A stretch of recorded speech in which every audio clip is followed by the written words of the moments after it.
मैं भावना, आप सभी का बहुत बहुत स्वागत है न्यूज पायलट एमपी में। चलिए बात करते हैं आज की बड़ी खबरों की। प्रधानमंत्री नरेंद्र मोदी के वोकल फॉर लोकल और आत्मनिर्भर भारत अभियान को आगे बढ़ाते हुए केंद्रीय राज्य मंत्री सावित्री ठाकुर ने धनतेरस पर एक मिसाल कायम की। जहां लोग बड़े मॉल और शोरूम से खरीदारी में व्यस्त थे, वहीं मंत्री सावित्री ठाकुर ने महेश्वर रोड स्थित पटरी बाजार में जाकर स्थानीय कुम्हारों से मिट्टी के दिए, बर्तन और लक्ष्मी गणेश की मूर्तियां खरीदी। उनके इस कदम से छोटे व्यापारियों और कुम्हारों के चेहरे पर खुशी झलक उठी। सावित्री ठाकुर ने कहा, लोकल फॉर वोकल केवल एक नारा नहीं, बल्कि आत्मनिर्भर भारत की दिशा में एक सशक्त अभियान है। जब हम अपने आसपास के लोगों से वस्तुएं खरीदते हैं, तो यह न सिर्फ उनके व्यवसाय को बढ़ावा देता है, बल्कि देश की अर्थव्यवस्था को भी मजबूत करता है। कुम्हार समाज के लोगों ने मंत्री जी के आगमन पर उत्साह जताया। हर वर्ष की तरह इस बार भी उन्होंने मिट्टी से बने दिए और मूर्तियां खरीदकर यह संदेश दिया कि भारतीय परंपरा और हस्तकला आज भी गर्व का प्रतीक है। उन्होंने लोगों से अपील की है, त्योहारों पर स्वदेशी और स्थानीय उत्पादों को अपनाएं, ताकि कारीगरों के घर में भी उजाला फैल सके। सावित्री ठाकुर ने कहा, हमारे कारीगर ही हमारे असली ब्रांड एम्बेसडर है। उनके बनाए हुए हर उत्पाद में भारत की आत्मा बसती है।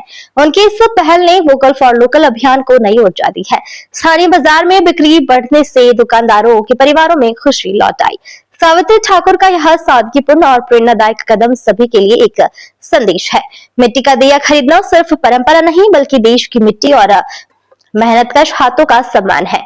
एमपी न्यूज पायलट के लिए धार से शैलेंद्र जोशी की रिपोर्ट। मैं अधिकतर खुद ही खरीदती हूँ, जैसा समय मिलता है तब खरीदती हूँ। कल थोड़े समय उधर दौरे के कारण मैं लेट हो गई थी, तो घर वालों ने जो खरीदी, बाकी जो बची थी मैंने आज सोचा दुकान वालों को भी इंतजार होता है कि दीदी ये आएगी, क्या कल नहीं आई तो मतलब सुबह आएगी, तो उनको सबको इंतजार रहता। और हमारे जो छोटे मोटे दुकानदार हैं उनका हौसला अफजाई करने के लिए मैं हमेशा उनके पास आती हूँ, उनका, ताकि उनको ऐसा नहीं लगे कि हम इतने मंत्री बनने के बाद दीदी, क्योंकि जब भी दीदी के पास आती थी और माननीय प्रधानमंत्री नरेंद्र मोदी जी का विकसित भारत का संकल्प है और उन्होंने एक नारा दिया वोकल फॉर वोकल।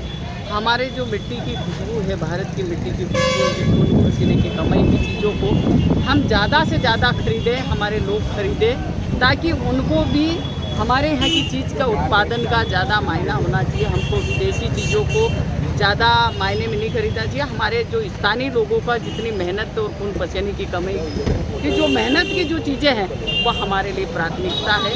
और हमारे छोटे मोटे जो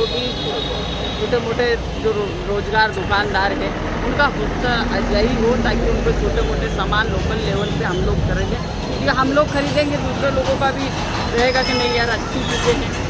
और हमारे इतनी खून पसीने की चीज़ें बेचारे मेहनत से बनाते हैं, इनको बहुत मेहनत लगती है। कुम्हार समाज है पर इनको बहुत मेहनत लगती है और बहुत मिट्टी को, जैसे हम रोटी बनाते इस तरीके से मिट्टी का वो करके इनको पकाना पड़ता, तो बहुत सारी मेहनत के बाद तो थोड़ा सा हमारा भी रहता है कि इनको हौसला अफजाई हो। दूसरा, माननीय प्रधानमंत्री जी ने बहुत बड़ा एक हमारे देश को नवरात्रि को कुशल में 9 दिन देवी की होती है, वैसे एक देश में जीएसटी की छूट दी। और जीएसटी हर व्यक्ति, हर दुकानदार उसके समर्थन में, हमारे सब लोगों को, जो भी जनता है सबको फ़ायदा है, मालिक को भी फ़ायदा है, खरीदने वाले को भी फ़ायदा है, सबको फ़ायदा है। तो जीएसटी का भी लोग बहुत समर्थन कर रहे हैं। लोग माननीय प्रधानमंत्री जी को धन्यवाद दे रहे हैं कि उन्होंने नवरात्रि के शुभ अवसर पे हमारे किसानों को, जो ट्रैक्टर खरीदते हैं, जो भी छोटे मोटे जो किसानी के लिए जो ज़रूरत चीज़ें, उन पे छूट है, गाड़ियों पे छूट है और सब बड़ी गाड़ियों पे छूट है, सब चीज़ों पे छूट दी है। दूसरा सबसे बड़ी बात है कि हमारे जो बच्चे पढ़ते हैं या जो दवाई गोली पे उसका जो टैक्स था वो बहुत 0% हुआ है। तो इसकी भी माननीय प्रधानमंत्री को लोग सराहना करते हैं कि माननीय प्रधानमंत्री जी ने बहुत अच्छा निर्णय लिया और लोगों को एक संदेश गया है पूरे देश में।